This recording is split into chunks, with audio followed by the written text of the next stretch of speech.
Good day everyone! We are the group named mga ML players na kasing macho ni Balmond pero kasing guwapo ni Gushan.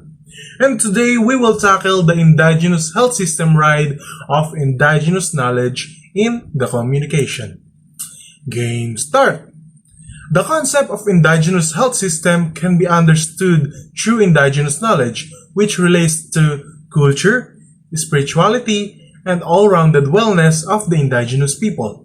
It is very crucial to be able to close existing gaps between indigenous groups and healthcare workers so as to provide culturally safe and accessible healthcare services.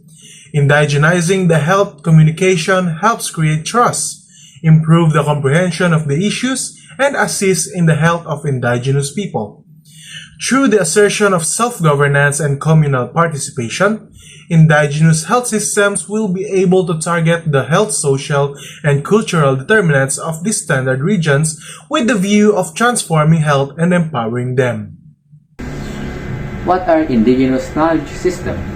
Indigenous knowledge system, or IKS, refer to the cumulative body of knowledge, practices, and beliefs developed by indigenous peoples through their interaction with the environment. This knowledge is passed down orally from generation to generation and is deeply embedded in cultural, social, and spiritual lives of indigenous communities. So, ang IKS ay tumutukoy sa kaalaman at mga paniniwala ng mga katutubong tao. Ang mga kaalamang ito ay ipinapasa sa susunod na henerasyon gamit ang pasalitang tradisyon at malalim na nakaugat sa kultura, lipunan at spiritual na buhay ng mga katutubo. Meron po tayong dalawang types of indigenous communication.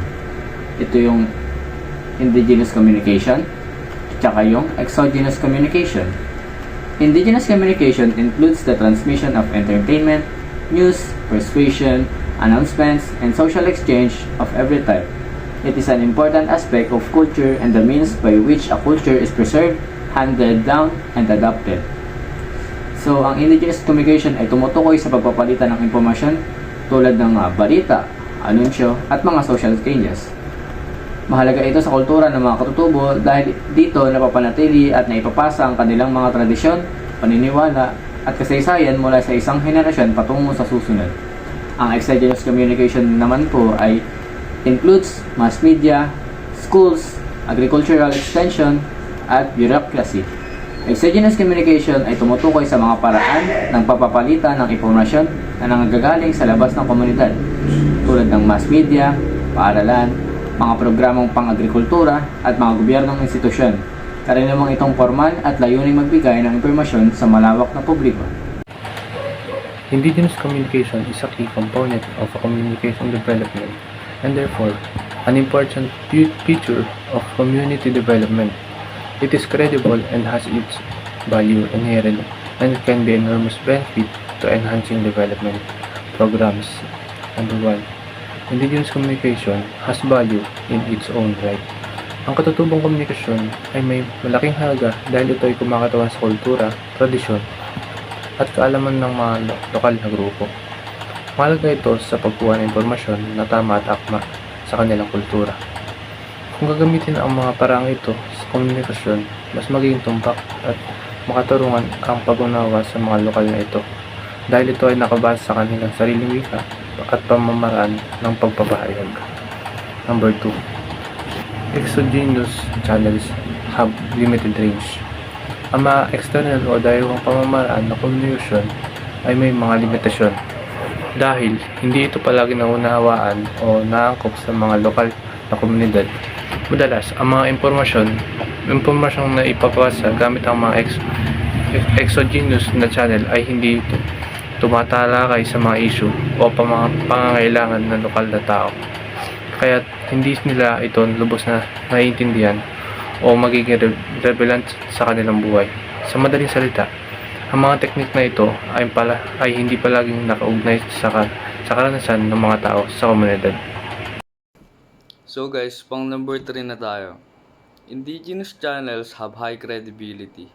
Community-adapted communication techniques are more reliable since people within each community feel comfortable communicating with each other. So, Indigenous communication methods like local traditions or conversations within close communities are trusted because they came from people we know and trust. In these communities, relationships are built over time. So when someone shares information, it feels more genuine and reliable. These ways of communicating are also deeply connected to the community, culture, and everyday life, making them more relevant and easier to understand. People tend to listen to their neighbors or peers more than distant sources like internet and social media. And because these methods aren't shaped by outside commercial interests, they often feel more honest. Plus, when decisions are made together, the information shared reflects a collective understanding, making it feel even more credible. So next is number 4. Development program can use indigenous communication to collect and disseminate information. Through these modern platforms development, efforts could obtain facts and count and discriminate information in line with people needs. So sinasabi nga dito, ang mga development program ay pwedeng gumamit ng katutubong komunikasyon para makapagkalam at makapagbahagi ng tamang impormasyon sa komunidad. Ano ba ang ibig sabihin nito? Sa halip na puro teknolohiya lang ang gagamitin, tulad ng social media o internet, isinasama rin natin yung tradisyonal na paraan ng pakikipag-usap. Halimbawa, paggamit ng lokal na wika, kwentuhan o mga ritual na nauunawaan ng mga tao sa lugar. Ngayon, bakit mahalaga ito? Kasi hindi lahat ng komunidad ay may access sa internet o sanay sa paggamit ng modernong teknolohiya. Pero kapag ginamit natin ang mga pamilya nilang paraan ng pagkomunikasyon, mas nagiging epektibo ang paghatid ng impormasyon. Dagdag pa dyan, mas nagkakaroon ng tiwala ang mga tao dahil nararamdaman nila na naiintindihan natin sila. Halimbawa, kung may programa tungkol sa kalusugan sa isang indigenous community, imbis na magpaseminar lang sila sa English, mas epektibo kung gagamitin natin ang kanilang sariling wika o kultura. Pwede rin tayong gumamit ng storytelling o simpleng visual aids na nalaayon sa kanilang tradisyon. At sa kabilang banda, dahil nandito na rin ang modernong teknolohiya, pwede rin natin gamitin ang mga ito para i-document ang kanilang mga sagot o idea. Tapos iaayos natin ang impormasyon para maibigay sa tamang ahensya. Next is number 5. Indigenous channels offer opportunities for participation by local people. These modes of communication help involve the community members towards coming up with decisions which are favored and accepted by all. Ang sabi nga dito, ang paggamit ng indigenous channels o mga katutubong paraan ng komunikasyon ay nagbibigay ng pagkakataon sa mga lokal na mamamayan na makilahok. Bakit ito mahalaga? Kasi sa pamamagitan ng tradisyonal na paraan ng pakikipag-usap, tulad ng mga barangay assembly, kwentuhan o mga lokal na pulong, nabibigyan ng boses ang bawat isa sa komunidad. Dahil dito, nagkakaroon sila ng pagkakataon na magbigay ng opinyon, magbahagi ng ideya, at makilahok sa paggawa ng desisyon. Halimbawa,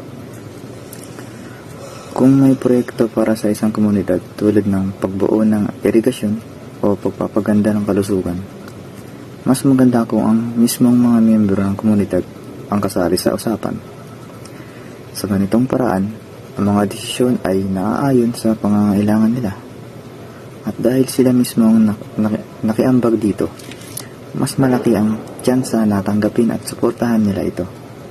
Ibig sabihin, hindi lang ito one-way communication na parang ito, sundin niyo lang. Sa halip, collaborative ito, parang brainstorming ng buong komunidad. Ang resulta, hindi lang maayos at ang proyekto kundi mas united na komunidad na may tiwala sa isa't isa at sa programa. If indigenous communication is ignored, the result may be inappropriate development efforts. Such disregard of those important avenues will result in attitudes that misconstrue facts on the ground and projects that are unresponsive to what is important for the people in the community, those acting as brake to noble development. Good day. My name is Bullet Itumakler and papaliwanag ko kung ano ang traditional health practices. Ano nga ba ito? Ang traditional practical healing methods emphasize spiritual connection and holistic wellness. These include spiritual healing through ceremonies, prayers, and rituals. Herbalism using plant-based medicines. Traditional massage for physical relaxation and spiritual rejuvenation. And cleansing ceremony for purification. These practices address physical, emotional, and spiritual imbalances, restoring harmony and balance. Indigenous health systems also prioritize holistic wellness practices. These encompass mental wellness through storytelling, meditation, and mindfulness, physical activity via traditional games, dances, and outdoor activities, and nutrition through traditional diets, emphasizing local, seasonal foods. Community-based care is integral, with family and community support networks providing overall well-being. These practices foster resilience, cultural connection, and overall health. The use of indigenous knowledge system when producing health communication messages can play an important role in combating indigenous health issues. Prevalent ways and beliefs should be appreciated and included into healthcare frameworks for fairness and better well-being. Promoting self-governance is the essential reason for enhancing culturally appropriate indigenous community health services to control infection. In this regard, the use of community-based models illustrated by the First Nations Health Authority can be viewed as successful cases. Lastly, increasing the use of IK in health communication increases its reliability, improves people's understanding, increase the chances of improving its usability for indigenous people, and ultimately advances indigenous people's health services. It is therefore appropriate that indigenous knowledge system can be encouraged within the field of health communication in order to come up with a proper health communication system.